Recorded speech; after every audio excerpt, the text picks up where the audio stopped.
तो पहले हमने, जब भी हम एंथैल्पी ऑफ रिएक्शन फॉर्मेशन की वैल्यू से निकालते हैं, एंथैल्पी ऑफ फॉर्मेशन से, तो पहले हम प्रोडक्ट साइड के फॉर्मेशन की एंथैल्पी लिखते हैं, फिर रिएक्टेंट साइड के फॉर्मेशन की एंथैल्पी लिखते हैं, और एक क्वेश्चन हो गया। अब इस क्वेश्चन को सॉल्व करके बताओ आंसर क्या होगा इस क्वेश्चन का, बताइए इस क्वेश्चन का आंसर क्या। डेटा आपको सिर्फ एक ही दिया गया है, CO2 का,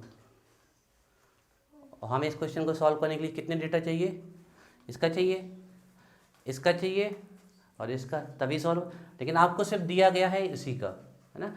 चलो हम अगर आपको एक्चुअली बता दें इसका डेटा, तो इसका देखो अभी अभी हमने रिएक्शन में लिखवाया है -393.5 किलो जूल होता है इसका।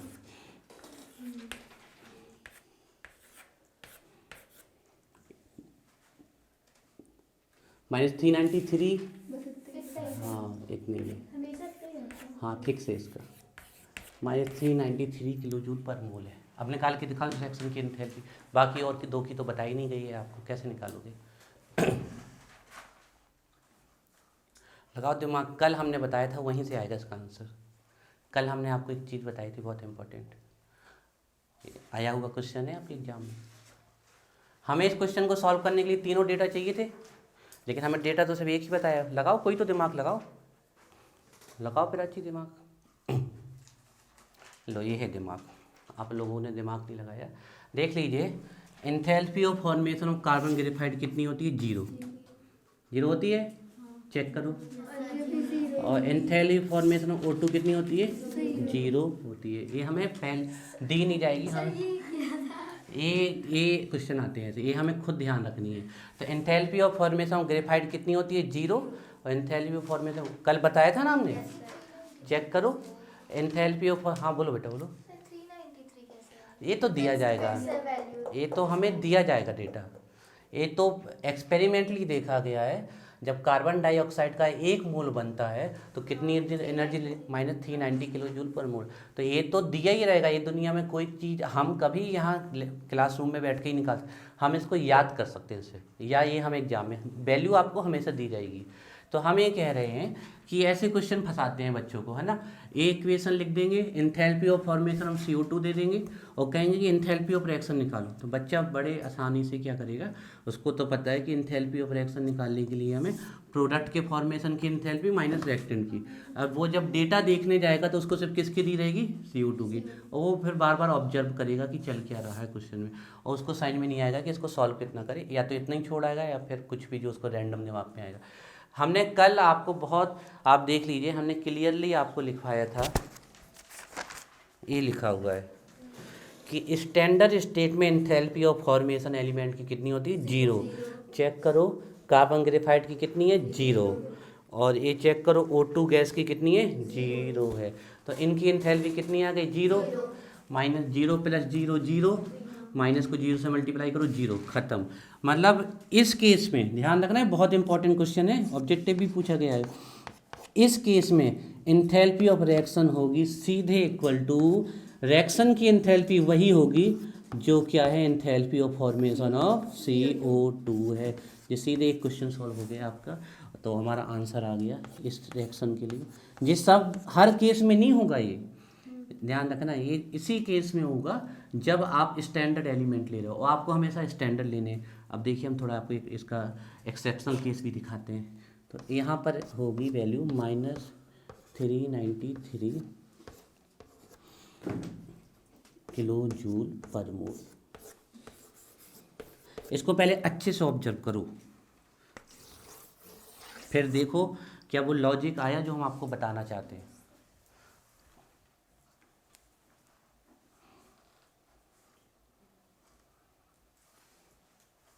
विजेता देख लो, अभी हमें लग रहा है तुम्हें कोई डाउट है, पूछ लो उसको। नहीं है, पक्का बन जाएगा। तो ऑब्जेक्टिव भी पूछ सकते हैं कि enthalpy of formation of CO2 is equal to enthalpy of reaction, तो आंसर होगा यस, ठीक है ना।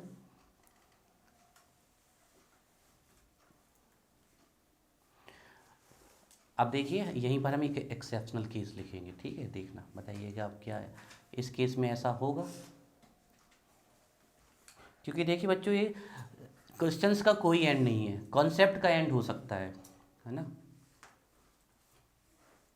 लिख गया, ये लिख गया सबका। अब देखो मान लीजिए क्वेश्चन नंबर 2 दे रहे हैं हम आपको, ठीक है, लिखो।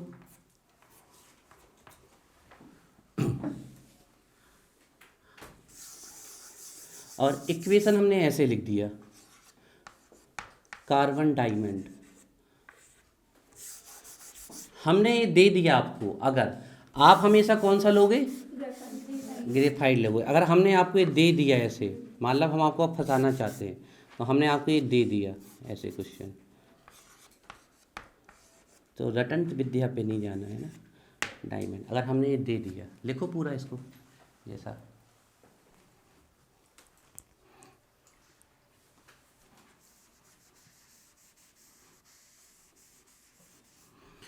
बताओ इस केस में क्या एंथैल्पी ऑफ रिएक्शन इक्वल होगी एंथैल्पी ऑफ फॉर्मेशन CO2 के? नहीं होगी। इस बार हमें उनको enthalpy of formation of carbon diamond भी देना होगा, तब जाके क्वेश्चन सॉल्व होगा। तो इस केस में हमारी एंथैल्पी ऑफ रिएक्शन इक्वल नहीं होगी enthalpy of formation of CO2 के। मतलब पक्का है क्वेश्चन में, अगर ऐसा क्वेश्चन बनेगा तो, ऐसा पढ़ा तो नहीं है, ऑब्जेक्टिव में जरूर पूछा गया है, तो आप देख लेना, आपको वो इसकी वैल्यू भी पक्का बताएंगे, कुछ ना कुछ वैल्यू कार्बन डायमंड के फॉर्मेशन की भी बताएंगे आपको, है ना। तो इस केस में अगर हमारा कार्बन डायमंड है तो एंथैल्पी ऑफ रिएक्शन इक्वल नहीं होगी enthalpy of formation of CO2 की, ये ध्यान रखिएगा। अगर कार्बन डायमंड है, क्योंकि हमने बताया ना कि सिर्फ कार्बन ग्रेफाइट के फॉर्मेशन की एंथैल्पी ही क्या मानी गई है, 0 मानी गई। दिव्यांश सारा समझ में क्लियर है? अभी कहीं तो डाउट है पूछो, अभी पूछ लो तो बेटर रहेगा हमारे लिए भी, आपके लिए आप घर में जाके पढ़ लोगे।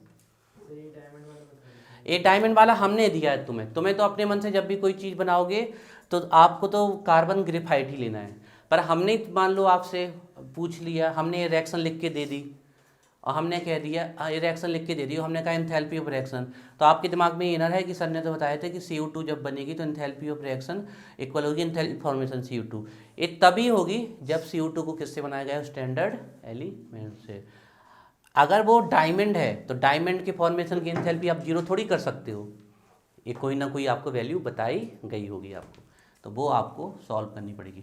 मतलब इस वैल्यू से इस वैल्यू को क्या करना पड़ेगा, हमें माइनस करना पड़ेगा, ठीक है। चलो 3rd नंबर अब तुम लोग लिख के दिखाओ। पहले हम वही लिखवा रहे हैं जो सबसे ज़्यादा पूछे गए हैं। Enthalpy of formation of H2O आपको दी गई है x1 किलो जूल पर मोल।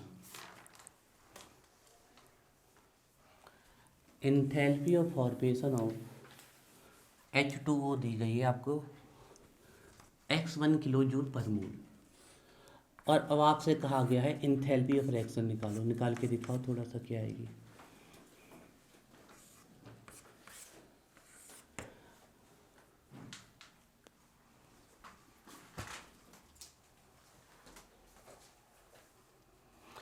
कोई भी चीज़ जैसे आपको लगे कि हम भविष्य में भूल सकते हैं तो अपनी भाषा में साइड में कहीं पे ऊपर लिख लिया करो कि सर ने ऐसे बताया था।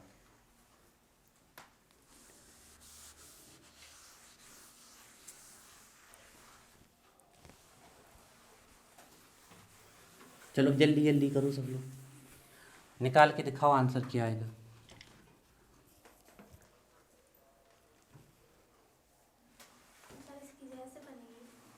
हाँ बिल्कुल सही है, बिल्कुल ऐसे बनी, बिल्कुल फिक्स है। विजेता का भी नाम लेना चाहिए था हमें, विजेता भी मेहनत कर रही है।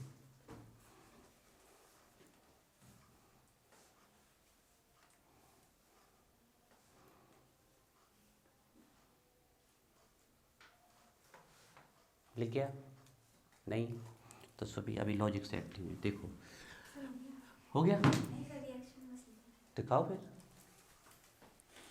पर अभी बैलेंस कहाँ है, हमने नहीं नहीं नहीं गलत, हमने कहा था ना कि ये 1 मोल ही बनेगा, 1 मोल, गलत हो गया, वो वैसे बैलेंस नहीं कर सकते।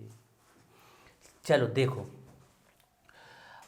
हमें इतना एंथैल्पी ऑफ रिएक्शन निकालने के लिए कही गई और एंथैल्पी फॉर्मेशन वाटर, तो हम सबसे पहले इक्वेशन लिखना आना चाहिए हमें।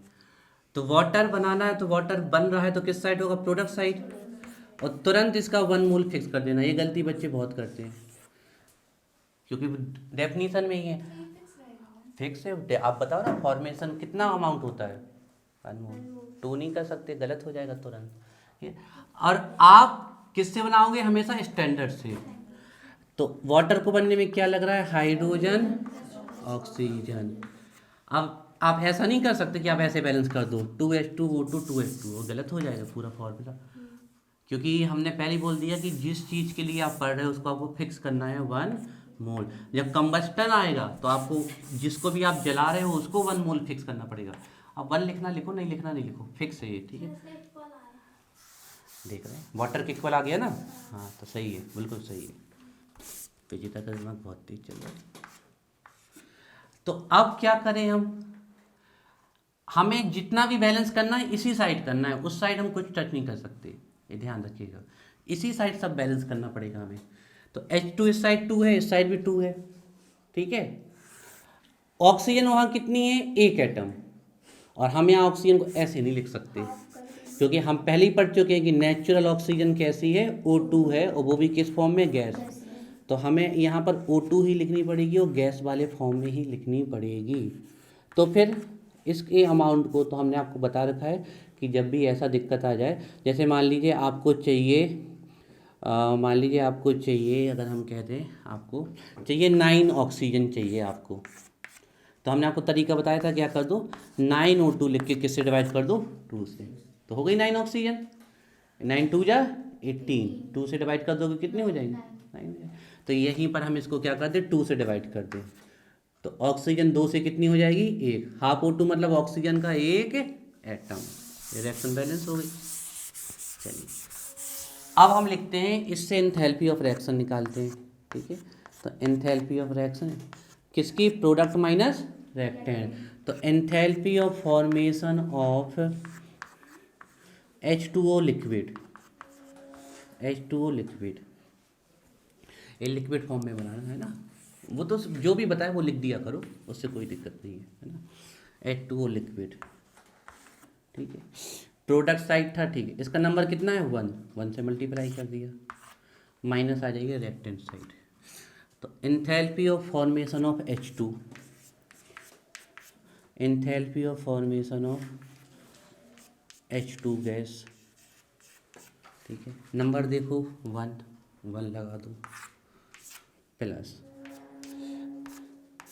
Enthalpy of formation of O2, O2 के नंबर कितने हैं, 1/2, तो आपको उसके नंबर लिखने पड़ेंगे 1/2। किसी ने ऐसा तो नहीं लिखा, हाफ O2, हाँ बताया था नंबर कहाँ लिखने हैं पहले, है ना, ये इसके जस्ट पहले है ना, O2 गैस और नंबर इसके हाफ। चलो अब फिर से देखो, हमें एंथैल्पी ऑफ रिएक्शन कही है और सिर्फ हमें किसकी बताई गई है, वाटर की, है ना। तो अब आप देखो एंथैल्पी फॉर्म में H2 गैस कितनी होती है, 0, 1 से मल्टीप्लाई कर दो 0 0, ये हो गई पूरी 0। एंथैल्पी फॉर्मेशन O2 गैस कितनी होती है, 0, हाफ को 0 से मल्टीप्लाई कर दो, क्या आ जाएगी 0, 0 + 0 0, माइनस मल्टीप्लाई माइनस इंटू 0 0 आपका, और यहाँ से एंथैल्पी ऑफ रिएक्शन किसके इक्वल आ जाएगी, तो है ना। अभी देखना ये सब केस में नहीं आएगी, आगे क्वेश्चन और बनेंगे। तो ये हो जाएगी एंथैल्पी ऑफ रिएक्शन किसके इक्वल हो जाएगी, enthalpy of formation of water liquid, water liquid, है ना। ये क्वेश्चन पढ़े हुए हम कराएंगे आपको सीधे, बस इसकी वैल्यू दे देंगे, वही आंसर हो गया।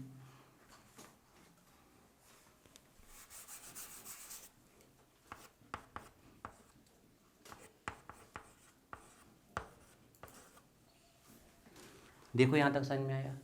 अब आप लोगों को खूब सारे इक्वेशन लिख के हमें दिखाने हैं, ठीक है। हम आपको जल्दी जल्दी से देखते हैं किस किस से बनने लगा, लिखते हैं।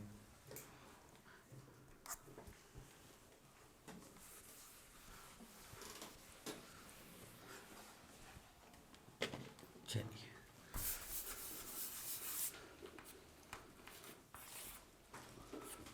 तो एंथैल्पी ऑफ रिएक्शन निकालनी है आपको, ठीक है।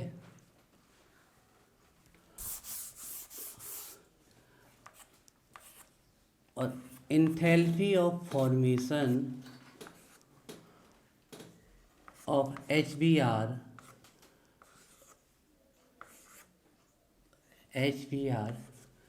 लिक्विड के लिए, नोट करिए x1 किलो जूल। देखो क्या है, इस बार रिएक्शन की एंथैल्पी फॉर्मेशन की एंथैल्पी के इक्वल आएगी। जल्दी जल्दी चेक करते चलो।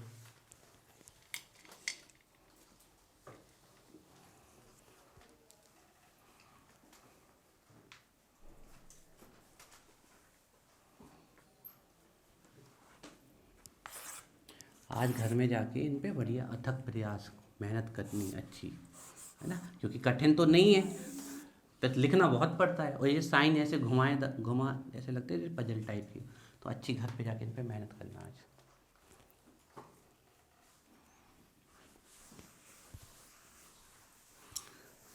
और ए वाला लिख जाए तो फिर ए वाला लिखो, फोर्थ के बाद ये फिफ्थ वाला लिखो।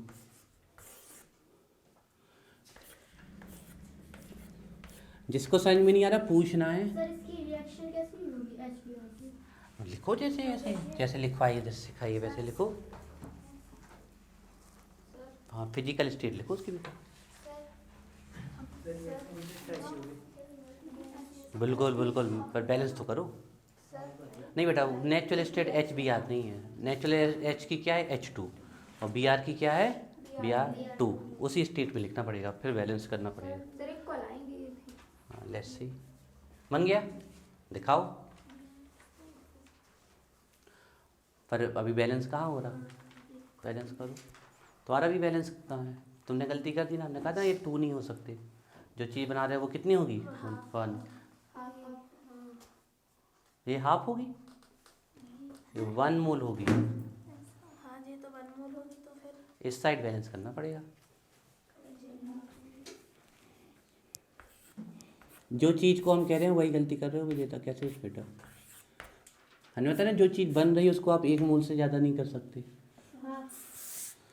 हाफ करोगे, दूसरे साइड करोगे हाफ। Reactant sir. हाँ, उसको बैलेंस करने के लिए हाफ करोगे। और enthalpy of formation of ethyl alcohol हम आपको भेजेंगे। एक क्वेश्चन आया हुआ है, सबसे सिंपल क्वेश्चन है, जो नीट एग्जाम में आया हुआ क्वेश्चन है, हम आपको इसकी इमेज भेजेंगे।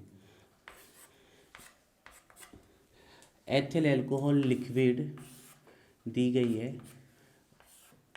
x1 किलो जूल पर मोल। चलो जल्दी जल्दी लिखो सब इक्वेशन। चलो पहले बताओ। सर ये 1 होगी ना, तो इसका क्या 2 करना नहीं है? 2 क्यों, पहले इनकी नेचुरल स्टेट तो देखो। इसकी क्या आती है H2 गैस, तो इसको H2 गैस लिखो। H कैसे लिख सकते हो आप, अच्छा, अब यहाँ से देखना है। और Br को क्या लिखोगे Br2 लिक्विड। अब ये तो हम 1 से ज़्यादा कर नहीं सकते, तो इन्हें बैलेंस करो। इसको कितना करना है 1, 2 है तो हाफ H2 हाफ Br2, ऐसे करो, दिखाओ।